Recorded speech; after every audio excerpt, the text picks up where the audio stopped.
Let's look at the election in America. We're not too far away, only 6 months until the November 5 election.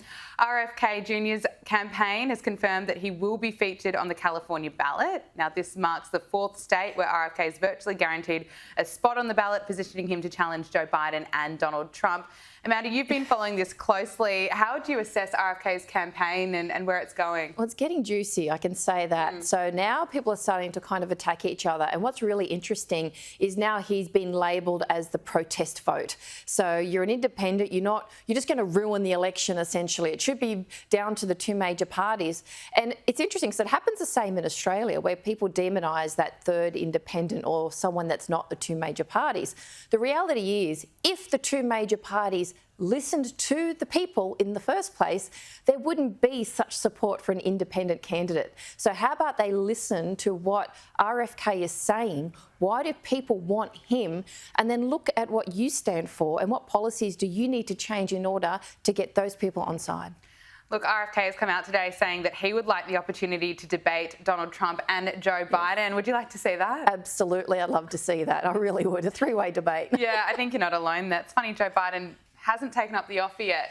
Never does, and that's the thing. And that is also a concern, the fact that he's not. Well, look, we know Joe Biden is known for making public mistakes, a few gaffes here and there. Do you know the answer to this one? How many times has he made gaffes in public this year alone? 100 and actually I'd say 1,000, but I would say that they've admitted to what, 148? They've admitted to 148, which is just astonishing. It hasn't even been 6 months. So according to reports by the Daily Caller, Joe Biden has made at least 148 gaffes and public blunders this year alone. Look, I said on Sky News earlier this week that anyone in the spotlight would be forgiven for making a mistake here and there. It happens. But 148, you say 1,000 in less than 6 months as a leadership expert. What do you make of it? Well, some of them have had to completely reverse. So it's not like, oh, it was a little mistake. It's like, no, it's the complete opposite to what he said is what he actually means. This just highlights that he's not the one running the show, right? And I'd really love to see an investigation, a really good documentary on the people who are making the decisions behind the scenes, because they put him out, which I think is still insulting that they put him out when he's not in the state to be able to do this. But who is really running the show and why is this happening? Now, imagine if Trump did that. Imagine if he, or RFK, if anyone else did that, they would say you are not fit to be a president. There'd be absolute riots everywhere. People would just like get rid of him. Twitter would be going off. But no, the hypocrisy is quite suffocating. And it's kind of hidden, isn't it? If Donald Trump had, it had been proven that he'd made at least 148 mistakes in the space of a few months, wouldn't it? It would go crazy. That's right. Look, Amanda, finally, actor and comedian Jerry Seinfeld has come out this week insisting that wokeness has gone too far and it's killing comedy. This is what he's had to say. Nothing really affects comedy. People always need it. They need it so badly, and they don't get it.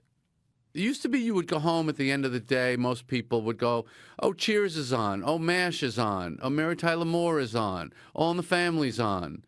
You just expected there'll be some funny stuff we can watch on TV tonight. Well, guess what? Where is it? This is the result of the extreme left and PC crap and people worrying so much about offending other people. Is he right? Well, yes, he is. What's very interesting is that he's a Democrat, yet it was the Democratic Party that really pushed this whole PC agenda. So maybe he needs to become a Republican, I'm not sure. But it's true, and I think this comes down to if you don't like it, turn it off.